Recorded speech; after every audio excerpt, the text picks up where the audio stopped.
This is not a hotel, it's not a private jet, it's first class on an Airbus 380, and this is on a short flight. And here's the crazy part, you've probably spent more flying economy. Yes, there are places on your aircraft you may never have imagined could exist. The Etihad Apartments is one of those places, an aspirational space, redefining just how luxurious first class can truly be, with exceptional dining, polished, personalised service. Could Etihad actually take the first class crown? Join me on this epic adventure and let's find out. My journey starts in Dubai with Etihad Chauffeur pickup from my Hyatt. Right from the very beginning, this already feels far from an ordinary trip.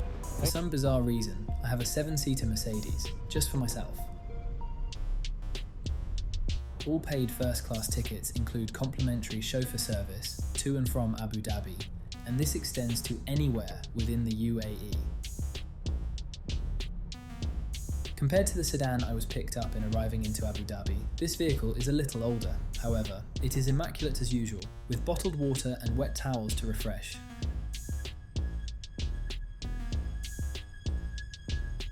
It took just 1 hour and 10 minutes to arrive here from Jumeirah.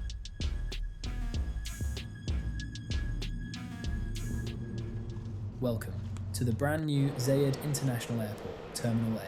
This airport is now simply spectacular and completely effortless to use. The dedicated premium check-in area was almost empty. First class check-in is at the far right end. Here, friendly staff take care of all formalities while you relax. You're offered refreshments, even for this very short wait.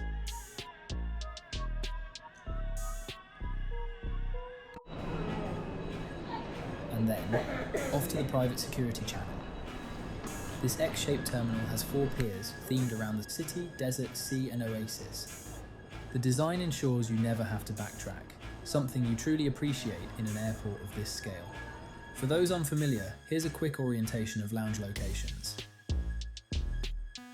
If you're transiting, you'll most likely arrive via escalators up from level 5.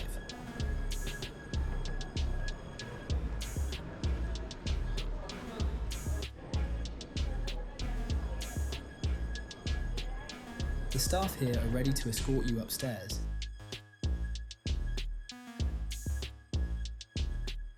And the very first thing I see on entering, not my A380 though.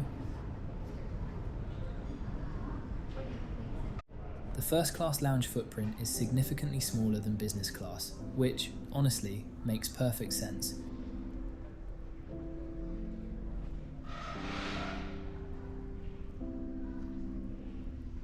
There are only 2 A380 gates that support direct boarding from the lounge. These are usually reserved for London and Paris flights. Service and attention to guests here is truly next level. Staff immediately approached to explain available services and asked what I'd like to do. I would strongly recommend arriving at least 3 hours before your flight to make the most of it. I decided to have a quick drink first, then I was escorted straight down to the spa. Yes, flying first class with Etihad includes a complimentary 30-minute spa treatment. There are various massages to choose from. I opted for a shoulder and back massage. Additional treatments are available, for a fee. They even have a barber if you need a fresh cut. The spa is also available to business class passengers on a paid basis. After a massage that genuinely made me feel 10 kilos lighter, it was time for lunch. The a la carte dining here is on par with fine dining restaurants. I opted for smoked salmon to start. For the main, I selected the pan-seared monkfish. Unfortunately, this was inedible. I couldn't tell whether it was overcooked or if the fish itself was tough, so I asked for it to be taken away. I then ordered the braised Wagyu short ribs instead. Much better. Though considering this was Wagyu, I'd rate it 7 out of 10. There are around a dozen formal dining tables, in configurations of 2 or 4. During my entire visit, there was only one other guest dining. When nature called, the restrooms were beautifully appointed, with shower rooms also available. Self-serve refreshments are available if you want to help yourself, but of course, you never actually need to lift a finger, just catch the attention of staff wherever you're seated. This is a first-class lounge after all. And it was time to head to the gate. Before that, a quick peek into the business class lounge. This space is massive, spanning multiple levels. There's a stunning bar on the upper level. Food and beverage offerings for business are excellent too, something I'll review properly on a future Etihad trip. Finally, here is our A380, and it's time to board. It's been 6 years since I originally booked Etihad Apartments. I genuinely can't contain the excitement.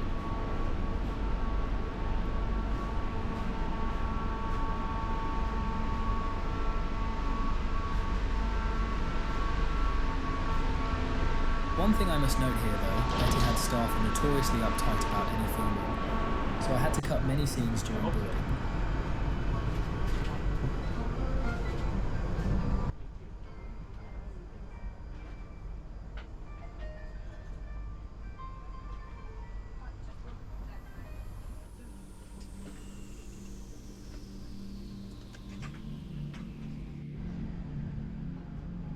Welcome to my apartment.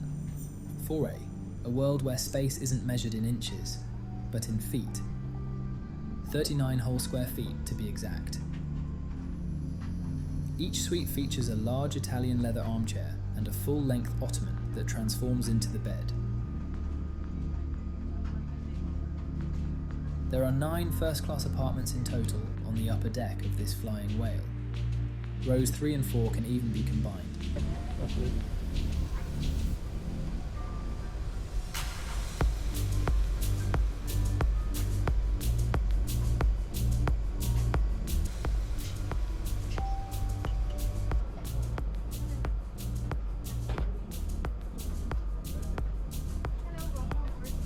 This is first class. So naturally there's a large vanity mirror. We can't have your hair out of place in first class now, can we? Moments later, I was genuinely astonished when the crew handed me this amenity kit. On a short day flight, I'll reveal what might be the plushest amenity kit in the skies very shortly. We recommend that you keep your seatbelt fastened at all times in case we encounter any unexpected turbulence. Somehow, we hadn't even taken off yet, and I'd already finished my second glass of champagne. For some reason, 2 of my window shades were locked in place. When I asked the crew, they explained it was ground staff outside. Thankfully, we have the tail camera for a stunning bird's eye view.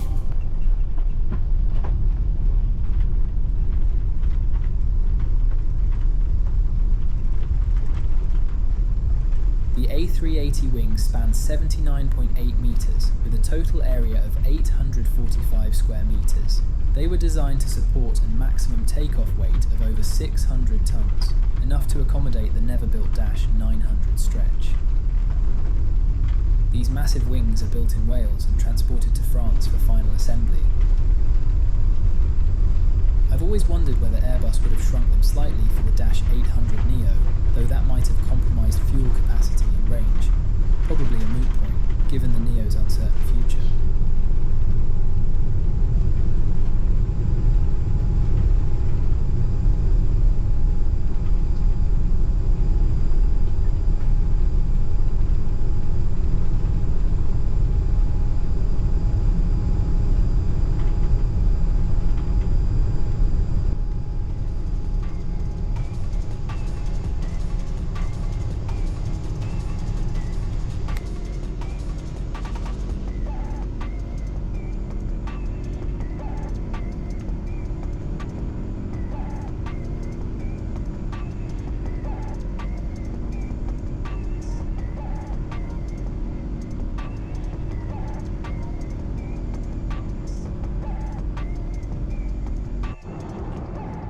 Soon after takeoff, more champagne and nibbles followed. Since I'd eaten lunch just an hour earlier, I requested dinner later in the flight.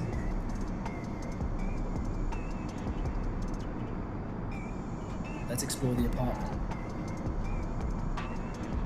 This divider can lower, opening up the suite to 3A. There's plenty of storage under the ottoman, easily fitting my large carry-on and backpack.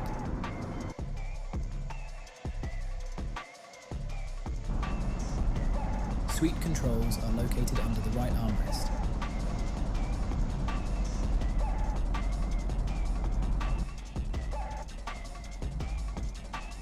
Along with a minibar, this is semi-chilled using an ice pack beneath. There's also a convenient drawer for personal items and another unit storing your bedding. There's even a full-length wardrobe, which I somehow forgot to film.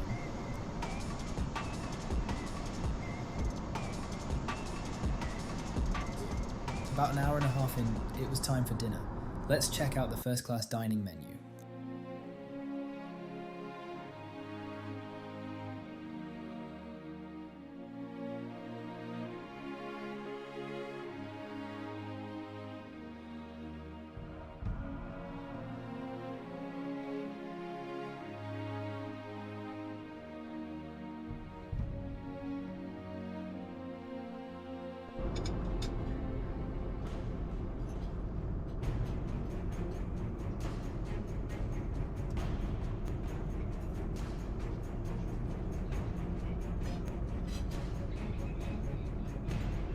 I could not help admire how meticulously the crew set the table, like fine art.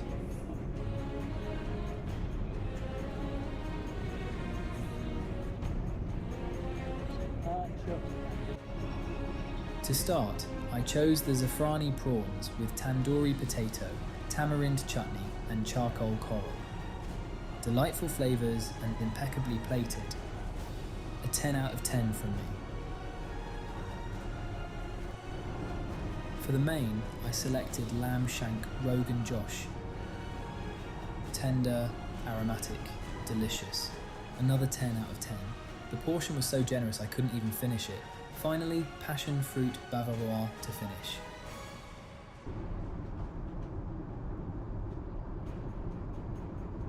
As dinner wrapped up, the sun began to set, and part of me genuinely wondered, was this all just a dream? Could I please fly like this all the time?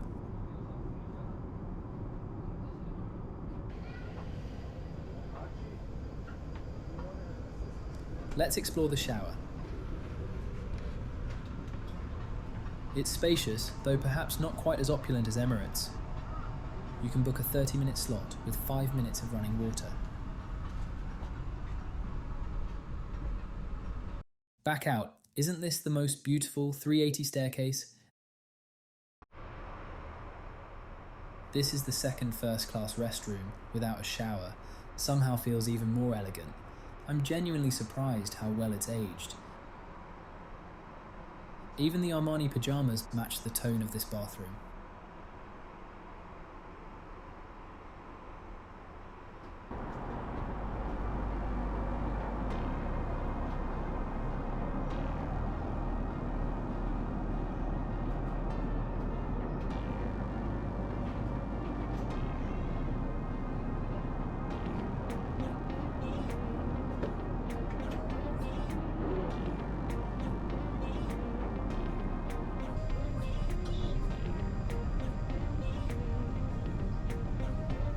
Now, remember that amenity kit.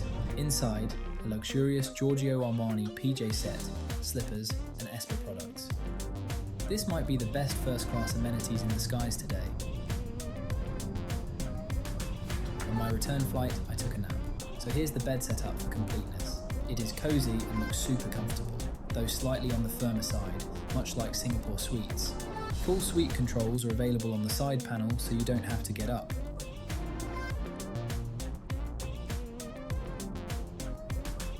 Sadly, the flight was coming to an end.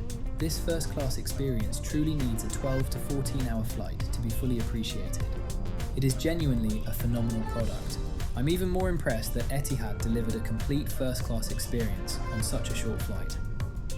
My London to Mumbai journey was originally booked in business. I flew the A350 ex-London, but scored an incredible upgrade offer on this sector. If you are curious, check out my post, which covers the best ways to book Etihad apartments. This product is worth every penny or mile.